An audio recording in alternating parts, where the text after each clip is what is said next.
about the last infographic you saw online? You probably glanced at the huge, colorful number at the top, read the bold headline, and maybe skimmed the smaller text below.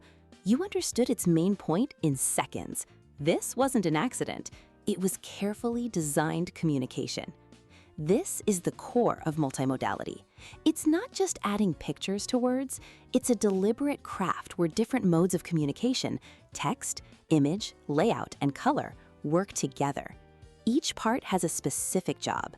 Text is great for explaining complex ideas. Images deliver immediate emotional impact.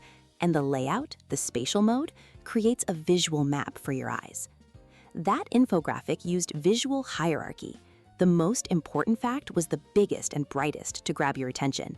The headline was next. The detailed data was smaller for those who wanted to dig deeper.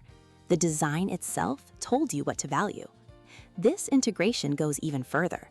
An article about a wildfire paired with a photo of a scorched forest is complementary. The image reinforces the text. But what if that same article was paired with a picture of a smiling family having a barbecue? Suddenly, the meaning changes. The contrast creates irony and forces you to think. Every day, we navigate a world built on these choices.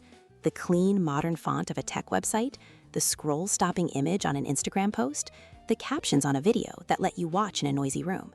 These aren't just aesthetic choices. They are functional, shaping meaning and ensuring accessibility.